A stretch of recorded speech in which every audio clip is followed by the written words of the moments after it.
E eu quero compartilhar a palavra com você nesta noite. Glória a Deus. Eu quero que você me acompanhe a leitura do que está no Evangelho de João, capítulo de número 4. Nós vamos estar lendo aqui alguns versículos aqui, que nós vamos usar como uma base para aquilo que vamos estar compartilhando hoje. Evangelho de João, capítulo de número 4, nós vamos ler os primeiros 15 versículos. Quero que você me acompanhe, que é muito importante esta leitura, para que tenhamos uma compreensão melhor daquilo que vai ser compartilhado. A partir do versículo 1. Por isso, quando o Senhor soube que os fariseus ouviram que ele, Jesus, fazia e batizava mais discípulos que João, embora Jesus mesmo não batizasse, mas sim os seus discípulos, deixou a Judeia e partiu uma vez mais para a Galileia. Entretanto, era-lhe necessário atravessar por Samaria. Assim chegou a uma cidade de Samaria, chamada Sicar, perto das terras que Jacó dera a seu filho José. Havia ali a fonte de Jacó. Jesus, todavia cansado da viagem, sentou-se à beira do poço. Isso aconteceu por volta da hora sexta. Nisto, uma mulher de Samaria veio tirar água. Pediu-lhe Jesus: dá-me um pouco de água para beber, pois os seus discípulos haviam ido à cidade comprar alimentos. Então lhe respondeu a mulher de Samaria: como, sendo tu judeu, pedes de beber a mim, uma mulher samaritana? Pois os judeus não se relacionam bem com os samaritanos. Jesus respondeu a ela: se conhecesses o dom de Deus, e quem é o que te pede, dá-me de beber, tu lhe pedirias, e ele te daria água viva. Indagou-lhe a mulher: Senhor, tu não tens com o que pegar água, e o poço é fundo. Onde tu podes conseguir essa água viva? Acaso tu és maior do que o nosso pai Jacó, que nos deu o poço, do qual ele mesmo bebeu, e bem assim seus filhos e seu gado? Jesus afirmou-lhe: quem beber dessa água terá sede outra vez. Aquele, porém, que beber da água que eu lhe der, nunca mais terá sede. Ao contrário, a água que eu lhe der tornar-se-á nele uma fonte de água jorrando para a vida eterna. A mulher lhe pediu: Senhor, dá-me dessa água, para que eu não tenha mais sede, nem precise voltar aqui para tirar água. Quem pode dizer amém pela palavra de Deus? Glória a Deus, glória a Deus. Queridos, o tema da nossa palavra de hoje é o Messias chamado Cristo. Este é o tema da nossa palavra de hoje. E eu quero, a nível de introdução, começar com uma parte que eu considero muito interessante. Qual a origem do povo samaritano? Qual a origem dos samaritanos? Porque tudo começa aqui com a história de uma mulher, da mulher samaritana, né? Então, eu acho que é muito interessante a gente falar um pouquinho a respeito disso, para você entender um pouco do contexto histórico, e para a gente chegar aqui, neste episódio aqui, precisamente em cima desse cenário que nós estamos construindo aqui. Queridos, a história dos samaritanos, pelo que nós entendemos, começou a partir da divisão do reinado de Roboão, que era filho de Salomão. Depois que ele assume, né, ele impõe um jugo pesado sobre os filhos de Israel, e eles pedem para ele aliviar, porque eles iriam servir se ele aliviasse. Porém, ele aceitou o conselho de jovens e não dos anciãos, e ele determinou algo que aquilo foi muito pesado. E aí, a partir daquele momento, houve uma divisão entre Israel e Judá, que é considerado o reino do sul e o reino do norte. A partir daquele momento aconteceu aquela divisão. O reino do norte tinha como capital Samaria, e o reino do sul tinha como capital Jerusalém. Então aconteceu de fato isso. E os samaritanos, eles são descendentes da tribo do norte, ou seja, da tribo de Israel, literalmente. Eles eram da essência mesmo da nata. Eles eram descendentes, os descendentes que não foram exilados durante a conquista de Jerusalém, de Israel, pelos assírios. Os assírios conquistaram, levaram cativo o povo, porém, uma boa parte ficou em Samaria, que seria como que a parte pobre do povo ficou em Samaria, porém, fazia parte da raça eleita. Mas o rei da Síria os deixou lá, e eles ficaram lá. E para você ter uma ideia, como uma estratégia de guerra, para que aquele povo que havia sido vencido, que havia se tornado escravo, como esse caso, os filhos de Israel que ficaram na terra de Samaria, como estratégia de guerra, o que o rei fazia? O rei deixava aquela parte pobre, mas ele fazia o seguinte: pegava povos de outras nações vencidas e levava e colocava lá. E aí começava a acontecer o que? Aquela mistura de povo. Começava a acontecer aquele misto, aquela mistura, começou a acontecer a partir disso, porque mesmo eles ficando, não tendo sido levados para o exílio, eles continuavam fazendo parte da raça eleita sem ter sido contaminado. Porém, a partir do momento em que o rei da Síria levou aqueles povos de outras terras para lá, eles não foram de mãos vazias, eles foram cada um levando a sua cultura, a sua crença e os seus deuses para a terra de Samaria. E por causa disso, a Bíblia fala que o Senhor permitiu com que leões fossem para lá e os devorassem. E eles estavam sendo mortos. Aí então o que o povo clamou? Olha, esses que vieram para a terra, eles não conhecem, não sabem como servir nem adorar o Deus da terra. Aí o que o rei determinou? Mande um sacerdote que possa ensinar a lei do Deus da terra, para que eles aprendam e comecem a praticar. Então foi enviado um sacerdote, esse sacerdote começou a ensinar as leis do Senhor. Mas você sabe que, como diz aquele ditado, seria engraçado, seria como se não fosse triste. O que tem de muito triste nessa história? O sacerdote vem, começa a ensinar a lei do Senhor, e está escrito assim: que eles temiam ao Senhor, mas continuavam servindo aos seus deuses. Imagine esse tipo de temor. Temiam ao Senhor, mas continuavam cada um servindo ao seu próprio Deus. Isso estava acontecendo onde? Entre os filhos de Israel que haviam ficado, não foram levados para o exílio. E eles estão vivendo nesse ambiente ali, dessa idolatria, eles estão vivendo ali, e aí começa a ter essa contaminação, porque essa cultura, essa crença começa a infiltrar, e eles começam a viver ali, e você vai ver que um dos principais problemas, infelizmente, que Israel enfrentou, queridos, durante toda a sua peregrinação, entre outros, foi a questão da idolatria, foi a questão de desviar o seu coração do Senhor. Então, este ponto aqui, ele é muito determinante, porque aqui que é considerado aonde começou de fato a origem, onde iniciou os samaritanos, que é aquela mistura daquele povo eleito, aquela raça eleita, que acabou sendo contaminado com a cultura, com a crença daqueles outros povos. Enquanto a nação judaica, que era de Judá, ficou servindo ao Senhor, a nação de Israel, ela começou a incorporar elementos de outras religiões e culturas entre eles. E isso acabou acontecendo, infelizmente.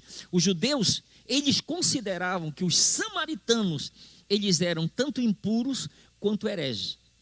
Eles consideravam isso. Já pelo lado dos samaritanos, eles consideravam que eles eram de fato menosprezados, que eles eram rejeitados pelos judeus.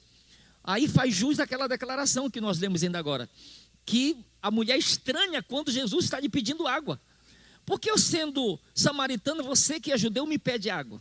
Aí está lá, os judeus não se davam com os samaritanos, justamente por causa disso, porque eles faziam parte da raça eleita, mas eles, em certo sentido, se permitiram ser contaminados, e ele diz, é como se ele dissesse, olha, vocês não fazem mais parte da nossa nação, vocês são impuros, vocês se tornaram hereges, vocês se tornaram idólatras. Então é a partir daí que começa a se desenrolar isso.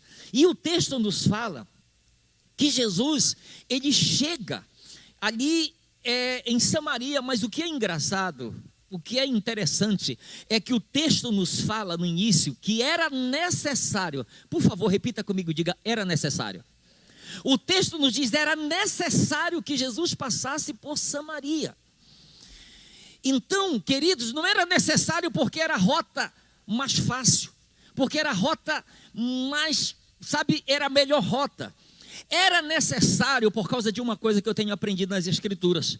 Provérbios capítulo 16, versículo 4. Tudo Deus faz com um propósito. Ele não faz as coisas por acaso. Por que era necessário? Porque ali tinha uma mulher que ela precisava ser alcançada pelo amor de Deus. ela precisava de Jesus Cristo na vida dela. Então, por causa de uma mulher, a Bíblia nos fala que era necessário que ele passasse por lá, que ele fosse por lá, e o que ele acaba usando como uma estratégia. Me dá um copo de água. Vocês lembram daquela nossa dinâmica, o pessoal da nossa célula, a dinâmica que foi usada lá no rangedor? Deram alguns objetos, né? E aí, para começar a evangelizar, você lembra, Letícia? Para começar a evangelizar, pega um objeto e de repente alguém dá uma garrafa para você. Aí, para começar um diálogo, você começa, meu Deus, olha, essa garrafa, ela conserva, ela nos oferece água natural. Mas existe uma água. E daí por diante a coisa vai embora. Imagina como Jesus, eu imagino talvez ele estava orando o Espírito Santo, como é que eu começo a evangelizar essa mulher? Pede água para ela. Você está meio-dia, sentado à beira de um poço, pede água para ela, que vai começar uma conversa e a coisa vai se desenrolar a partir de então. Ele chegou em uma cidade chamada Samaria. Em Samaria ele chegou e foi especificamente a uma cidade chamada Sicar. Ficou ali, chegou até aquele poço, se assentou e de repente chega aquela mulher e ali então começa um diálogo com aquela mulher, entre Jesus e aquela mulher. Agora, querido, sem me estender muito, eu quero chamar sua atenção para uma coisa. O diálogo que aquela mulher teve com Jesus, é importante a gente observar algo que acontece ali naquela conversa que eles têm. O versículo de número 25, olha o que está escrito no versículo de número 25.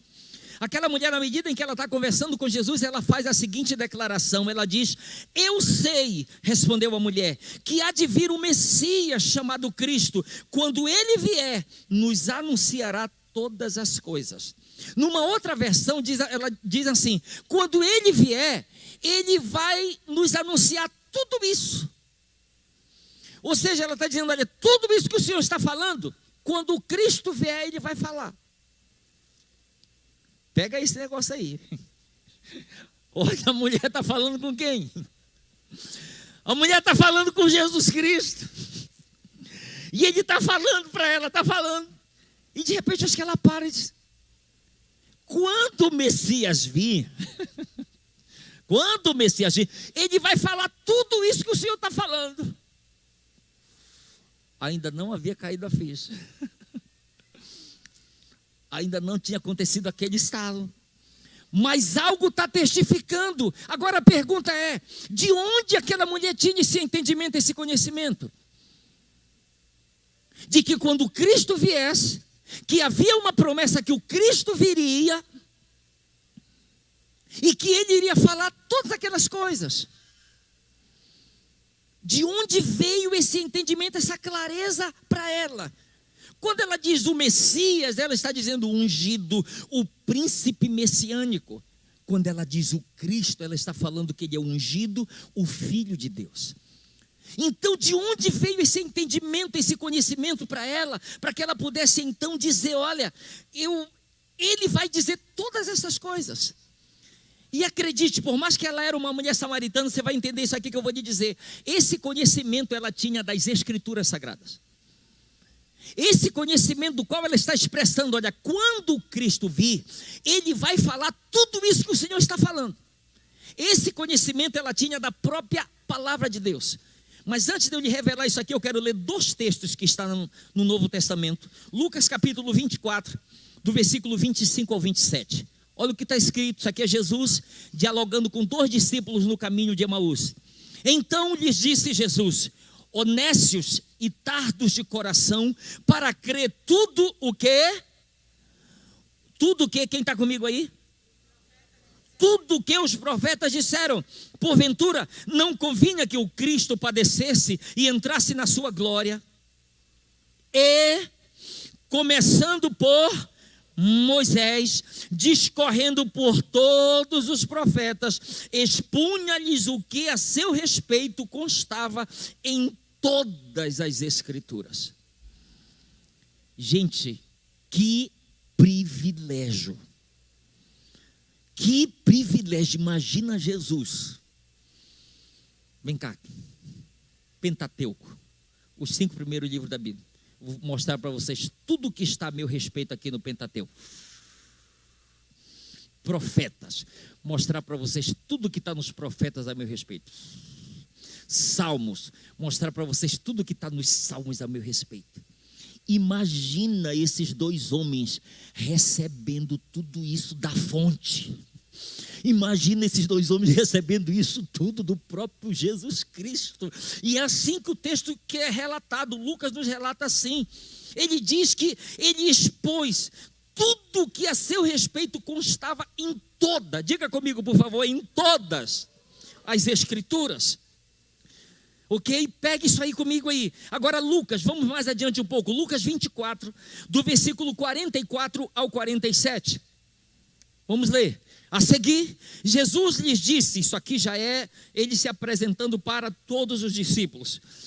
São estas as palavras que eu vos falei, estando ainda convosco. Importava se cumprir o que? Me ajude aí.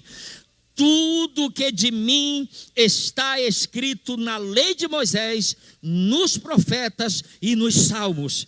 Então lhes abriu o entendimento para compreenderem as Escrituras. E lhes disse, assim está escrito que o Cristo havia de padecer e ressuscitar dentre os mortos no terceiro dia, e que em seu nome se pregasse arrependimento para a remissão de pecados a todas as nações, começando de Jerusalém. Amém? Quem entende a importância disso para colocar a mão na mente e dizer, Jesus, abra meu entendimento para eu compreender as Escrituras. Você é capaz de fazer isso? Senhor, abra meu entendimento para eu compreender as Escrituras. Me ensina, me ensina, me ensina. Assim como tu ensinaste os teus primeiros apóstolos, me ensina, abra meu entendimento para que eu possa compreender. Para que eu possa compreender. Queridos, por que isso é importante? Jesus disse, porque vocês erram por não conhecer as Escrituras. É muito importante a gente ter esse conhecimento. Agora preste atenção diante disso aqui que eu li para vocês, desses dois textos que nos revelam, que o próprio Jesus revela, na lei de Moisés, que nos profetas, que nos salmos, tudo consta a respeito dele. Como isso se deu, como chegou esse conhecimento dessa mulher? Como eu lhe falei que foi por intermédio das Escrituras. Agora entenda aqui uma coisa aqui. Embora os samaritanos tivessem a sua própria crença, que era o samaritanismo. Deixa eu ver se eu peguei a palavra. Samaritanismo. Samaritanismo era a doutrina que eles seguiam. Agora entenda aqui uma coisa, apesar de eles terem consciência que os judeus, eles tinham as Escrituras, o Antigo Testamento, eles tinham acesso a eles, os samaritanos criam apenas na lei de Moisés, ou seja, no Pentateuco, os 5 primeiros livros da Bíblia. Gênesis, Êxodo, Levítico, Números e Deuteronômio. Eles tinham acesso, eles tinham conhecimento, eles criam e procuravam praticar a lei de Moisés, o Pentateuco. Então pare para você pensar, se Jesus disse que em toda a lei de Moisés consta a respeito dele, está escrita em toda a lei a seu respeito, então essa mulher, ela tem essas informações aqui, ela tem esse acesso a essas informações aqui. Ela disse, olha, quando o Cristo vier, ele vai nos falar todas estas coisas que você tem nos falado. Então essa mulher, ela não era ignorante com relação a esse entendimento. Ela teve essa informação através do Pentateuco, através da lei de Moisés. Agora, só para você ter uma ideia sobre a importância das Escrituras. Isso aqui é muito importante que eu quero lhe falar aqui, porque são elas que nos dão esse testemunho a respeito de Jesus Cristo. Queridos, eu tive a oportunidade de estar há 2 semanas mais ou menos atrás, lá em Imperatriz, junto com os pastores aqui nossos da base, pastor Lúcio, pastor Celinaldo, pastor Jorge, lá na igreja do pastor Ricardo Massai, lá em Imperatriz. E ele nos doou um livro, que o nome do livro é A Igreja Ideal. E lendo esse livro, não concluí ainda, mas lendo esse livro, algo me chamou muito a atenção que eu quero relatar aqui para vocês aqui. Olha o que ele fala neste livro, A Igreja Ideal. Ele diz assim, a respeito da Bíblia, pastor Ricardo Massai diz o seguinte: nenhum outro livro pode se comparar a ela, porque seu autor é Deus, seu conteúdo é sobre Jesus Cristo e seu intérprete é o Espírito Santo. Você pode me dizer, pastor, existem muitos livros bons, maravilhosos, excelentes, mas eu lhe peço, por favor, não os comparem à palavra, não os comparem à Bíblia. Por quê? Porque nenhum outro livro pode se comparar a ela, porque seu autor é Deus, seu conteúdo é sobre Jesus Cristo e seu intérprete é o Espírito Santo. E indo mais além, eu comprei um livro do pastor Ribinha, cujo autor é Timothy Keller. Ele diz o seguinte, ele faz a seguinte afirmação no que diz respeito à palavra de Deus: a Bíblia é, no fim das contas, uma única e grande história que chega ao clímax em Jesus Cristo. É uma única e grande história que chega ao clímax na pessoa bendita de Jesus Cristo. Entenda isso aqui que eu vou lhe dizer. Cristo, ele é o eixo das Escrituras. A Bíblia não é uma coletânea de documentos religiosos. A Bíblia, ela não é isso. O próprio Jesus Cristo, em João capítulo 5, versículo 39, ele disse: são elas que testificam de mim. Ele falando para os fariseus, ele diz o seguinte, olha, o versículo como um todo: vocês examinam as Escrituras porque vocês julgam ter nelas palavras de vida eterna, e são elas que testificam de mim. Todavia vocês não querem vir a mim para ter esta vida. Então entenda isso aqui, o próprio Jesus ele fala isso. Por isso que eu preciso considerar que Cristo ele é o eixo das Escrituras, e a Bíblia ela não é uma coletânea de livros ou de documentos religiosos. O próprio Cristo disse: as Escrituras testificam de mim. Queridos, eu não tenho isso aqui para lhe mostrar aqui na nossa tela, mas Jerônimo, que foi conhecido como um grande patriarca da igreja entre os séculos 4 e 5, ele escreveu o quê? Preste atenção o que Jerônimo, conhecido como o grande patriarca da igreja, entre o século 4 e 5, ele escreveu o quê? A ignorância das Escrituras é a ignorância de Cristo. A ignorância das Escrituras é a ignorância de Cristo. Se você é ignorante com relação às Escrituras, você é ignorante com relação a quem é a pessoa de Jesus Cristo. Isso aqui é muito sério. Aí eu quero entrar nessa parte aqui também que eu considero muito importante. Em João capítulo 4, versículo 10, olha o que está escrito. Replicou-lhe Jesus: se conheceras o dom de Deus, e quem é o que te pede, dá-me de beber, tu lhe pedirias, e ele te daria o quê? Água viva. Diga comigo, água viva. Mas preste atenção, Jesus disse: mulher, se tu conheceras o dom de Deus. Agora entenda aqui uma coisa, a palavra dom, ela veio uma palavra que vem do latim, que significa donare, que significa dádiva, que significa presente. Agora entenda aqui uma coisa aqui que eu quero lhe dizer com relação a isso. Olha o que ele está dizendo: mulher, se tu conheceras o dom de Deus, e você soubesse quem é que está te pedindo água para beber, tu lhe pedirias e ele te daria água viva. Agora entenda que quando estou dando a definição de dom para você, mas eu quero que você entenda isso aqui que eu vou lhe dizer aqui. Alguns interpretam, alguns estudiosos, alguns biblistas, eles interpretam essa palavra dom de várias maneiras.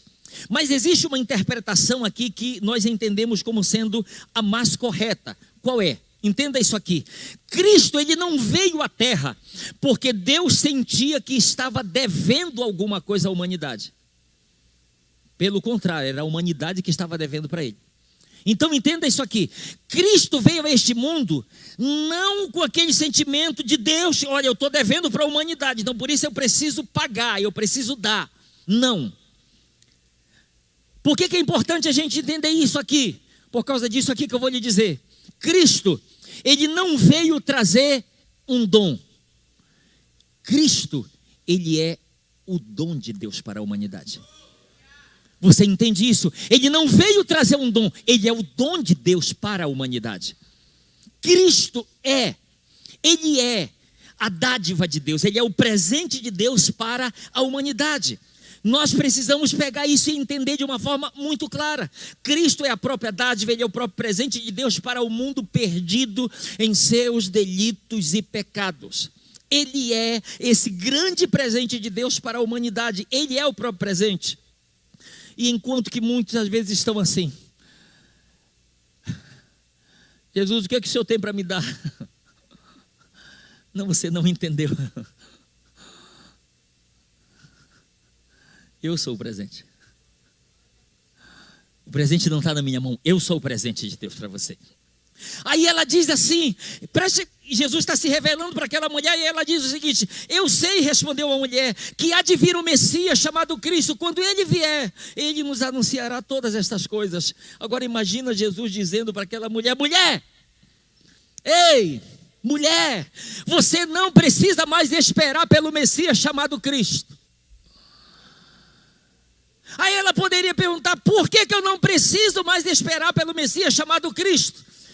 João 4,26. Disse-lhe Jesus: eu o sou, eu que falo contigo. A sua busca, a sua procura, mulher, terminou. Eu sou o Cristo que você estava procurando. Eu sou aquele a respeito de quem Moisés testificou, a respeito de quem os profetas testificaram, a respeito do que está escrito no livro dos Salmos. Eu sou aquele que havia de vir. E ouça, isso aqui que eu quero lhe dizer: esta é a maior revelação que a humanidade pode receber da parte de Deus. Não existe nenhuma outra comparada a essa. Esta é a maior revelação que a humanidade pode receber da parte de Deus. É que o Cristo que foi profetizado, o Cristo que foi prometido, Ele se encarnou, Ele assumiu a forma humana e pela graça e misericórdia de Deus, Ele escolheu se manifestar, se revelar ao ser humano. Aquela mulher está nessa busca, mas ele diz: é como se ele dissesse: mulher, não precisa mais procurar a partir de agora. Olha, o Cristo que você está dizendo que havia de vir, quando ele vir, ele vai falar todas estas coisas. Eu quero lhe dizer que o que está falando é o Cristo. Eu sou aquele que está falando isso contigo. Jesus, ele se revela a ela como o Messias chamado Cristo. Agora entenda isso aqui que eu vou lhe dizer. Aquela mulher samaritana, ela então não sabia. Guarde isso aqui que eu vou lhe dizer. Aquela mulher samaritana, ela não sabia, provavelmente, mas tudo que ela buscava, tudo que ela ansiava, tudo que ela precisava era Cristo. Tudo que ela precisava era Cristo. Isso era tudo, toda a sua maior necessidade era a necessidade de Cristo na vida dela. Querido, Salomão, ele fala em Eclesiastes que Deus colocou no coração do ser humano o anseio pela eternidade. Imagine o que significa isso. O ser humano, mesmo em um estado de pecado, haver um anseio que só por graça e misericórdia só pode ser entendido. Há um anseio dentro dele por algo maior, por algo que vai além de tudo aquilo que nós possamos viver ou desfrutar aqui nessa terra. Um anseio por algo maior, que isso só pode ser entendido, só pode ser compreendido e desfrutado nele e por ele.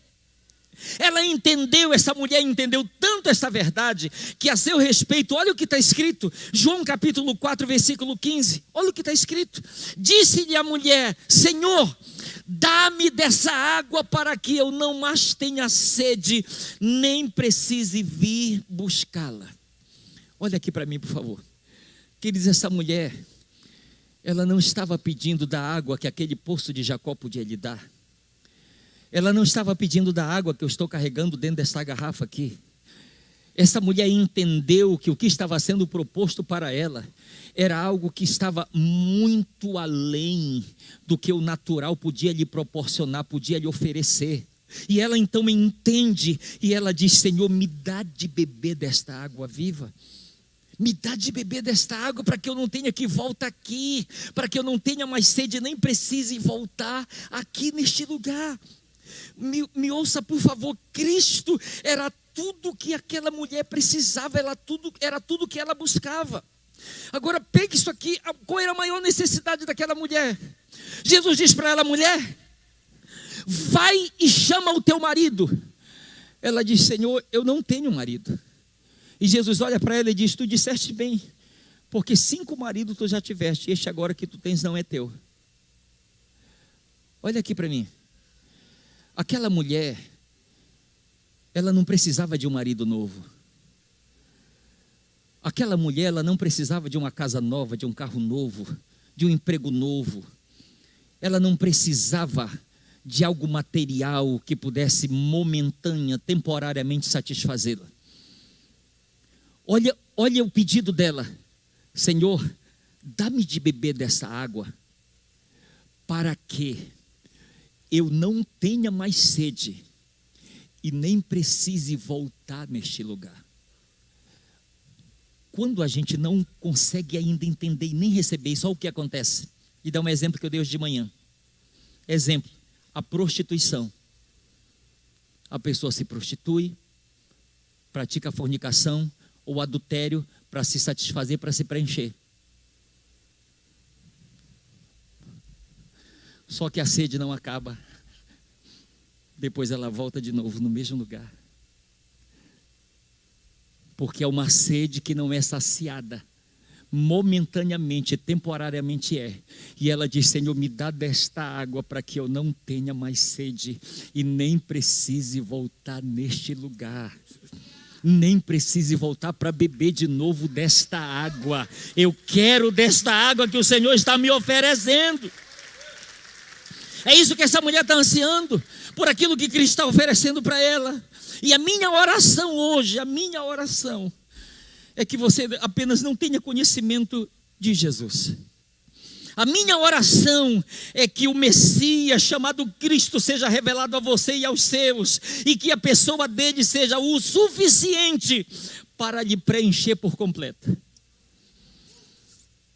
Eu vou repetir isso aqui, que eu quero que você guarde isso aqui, que é muito importante. A minha oração é que você não apenas tenha conhecimento de quem é Jesus, tenha conhecimento de Jesus. A minha oração é que o Messias chamado Cristo seja revelado a você e aos seus, e que a pessoa dele seja o suficiente para lhe preencher por completo. Pastor, por que isso é importante? Escute, por que isso é importante? Porque Jesus, em seus dias aqui na terra, ele disse, com relação aos fins dos dias, aos fins dos tempos, ele disse: muitos virão em meu nome dizendo: eu sou o Cristo. Mas só que o versículo não para por aí. Vem a parte mais triste da história. Ele disse: muitos virão em meu nome dizendo: eu sou o Cristo. E a sequência é: e enganarão a muitos. Isso é triste. Isso é triste. Porque é isso que nós estamos vendo. É isso que nós estamos vendo. Muitas pessoas sendo enganadas. Porque algum Cristo em algum momento foi revelado a ela. E ela passou a seguir, passou a servir. Passou a crer em uma filosofia de vida que lhe estava sendo proposta. E Jesus, ele está aqui com essa preocupação. E em cima dessa preocupação, eu entendo que ele faz uma pergunta para os discípulos. Ele pergunta: quem o povo diz ser o Filho do Homem? E os discípulos uma vez lhe perguntam e respondem: há uns que dizem que tu és Elias, há outros que dizem que tu és Jeremias, há outros que dizem que tu és um dos profetas que ressurgiu dentre os mortos. E ele se volta para os discípulos e pergunta: e vocês? Quem vocês dizem que eu sou? E Pedro, debaixo de uma revelação do Espírito Santo, ele diz: tu és o Cristo, o Filho do Deus vivo. Tu és o Cristo, Filho do Deus vivo. Por que não é importante somente Jesus? Porque a palavra Jesus significa Salvador. E quando o anjo Gabriel foi lá no campo anunciar o nascimento de Cristo aos pastores, a mensagem foi a seguinte: não temais, Eis que vos trago boa nova de grande alegria, qual será para todo o povo, é que hoje vos nasceu o Salvador, Jesus, que é Cristo, o Senhor. Então não basta apenas ser um Salvador, precisa ser Cristo. Pastor, mas o senhor acabou de falar que virão muitos Cristos. Existem muitos Cristos, mas existe o Cristo, o Messias, o ungido, o Filho de Deus, que foi enviado com propósito para nos resgatar, para nos salvar, para nos dar esperança de uma vida eterna. O meu apelo nesta hora é que você permita que Cristo, e somente Cristo, sacie. Somente Ele preencha você completo. Pastor, por que você está fazendo esse apelo? É porque eu tenho um grande receio. Deixa eu dizer, quero compartilhar com você. Eu tenho um receio. Qual é o receio? O meu receio é que Cristo não seja o suficiente na vida de algumas pessoas. E se Ele não for o suficiente, haverá sempre uma busca por algo a mais. Cristo mais drogas, Cristo mais fama, Cristo mais riquezas, Cristo mais prostituição, Cristo mais vícios, prazeres, riqueza, fama, status. Mas a gente não pode esquecer que tudo isso é temporal, tudo isso é passageiro. Então preciso permitir que Cristo, Ele seja aquele que vai de fato me completar. Porque você sabe o que pode acontecer?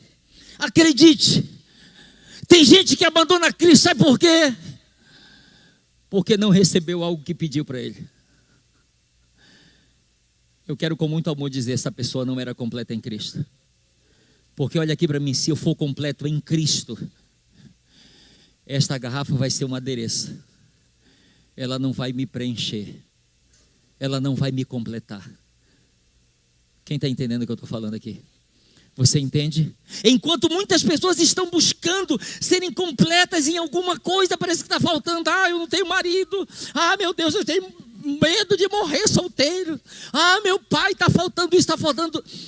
Enquanto Cristo não for tudo em todos, haverá sempre uma busca por algo que a pessoa precisa para ser completa. Algo. Alguém já disse, Deus criou o ser humano com um vazio do seu tamanho. E enquanto o próprio Deus não preencher essa pessoa com a sua presença, sempre vai ficar faltando alguma coisa. Sempre vai ficar faltando algo, porque ela não vai se sentir completa. Ela não vai se sentir realizada. Ela não vai ser plero, que é uma palavra no grego, enchei-vos. Plero, ser completo, ser preenchido e até a borda. Você sabe como se fosse, seria mais ou menos assim. Tem gente que quando está quente, bebe cerveja para esfriar. Quando está frio, bebe cerveja para esquentar. Ou seja, tem sempre uma desculpa junto, né? Que se não tiver, não vai ficar meio sem graça a coisa. Agora olha aqui para mim. Pastor, toma essa cerveja aí. Não, obrigado. Eu não bebo. Por que, pastor? Porque é proibido? Não, é porque eu não quero. Eu posso beber cerveja. Misericórdia, está amarrado. É verdade. É verdade. Eu posso beber cerveja. Mas pastor, por que você não bebe? Eu sou livre e sou completo nele. Eu não preciso de algo para me completar. Ele é capaz de ser aquele que vai nos completar totalmente. Eu vou falar isso aqui com muito amor e com tremor. Você sabe, para mim, a maior razão de alguns cristãos, seguidores de Jesus, que eu acredito tomaram a decisão de receber Jesus Cristo em suas vidas. Você sabe, eu acredito sinceramente por que alguns cristãos ainda não conseguiram vencer alguns pecados em suas vidas. É porque existem algumas reservas na vida deles. existem algumas reservas, existem alguns espaços que só eles têm a chave. Respeite a minha individualidade. Me respeite, por favor. Eu estabeleci limite. Você pode ir até aqui, daqui para lá não. Esta parte que é propriedade particular minha ou sua, é por aí que tem um acesso do inimigo. Por quê, pastor? Porque Cristo não está sendo tudo. Ele não está conseguindo preencher todos os espaços. Porque a lei da física, o que ela diz?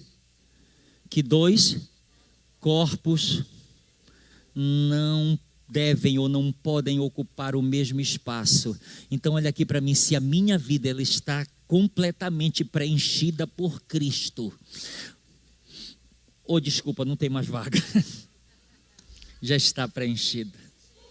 Já está completo. Já está completo. Não será Cristo mais os prazeres, não será Cristo mais os vícios, não será Cristo mais as riquezas, não será Cristo mais a fama, não será Cristo mais o status, será somente Cristo. Ele vai ser capaz de preencher, vai ser capaz de completar tal ponto, que a mulher vai chegar a um ponto de dizer: Senhor, obrigado, porque eu não vou precisar mais voltar aqui para pegar desta água. Obrigado, porque eu já recebi a água viva. Eu já recebi a água viva. E ele diz: essa água, ela é uma fonte que está jorrando para a vida eterna. É uma fonte que está jorrando para a vida eterna. Ela começa aqui. E se você pensa que tudo é isso aqui, literalmente, como diz o pastor Eibe, isto é só o começo. Coisas maiores estão por vir. E eu quero ler com você, por favor, o último texto aqui. João capítulo 4, versículo de número 42. João 4, 42.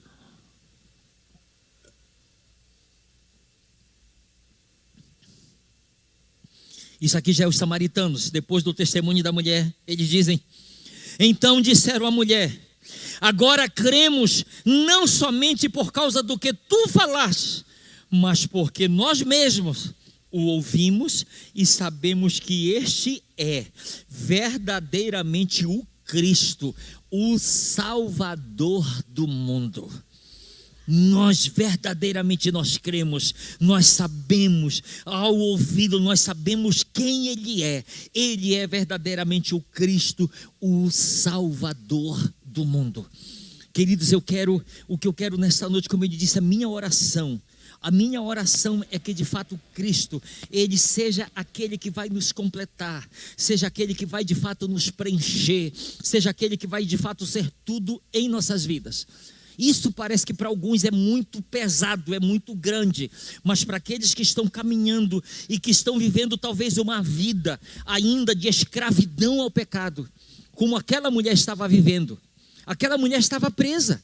Aquela mulher, quando houve a oportunidade, ela disse: Senhor, me dá desta água.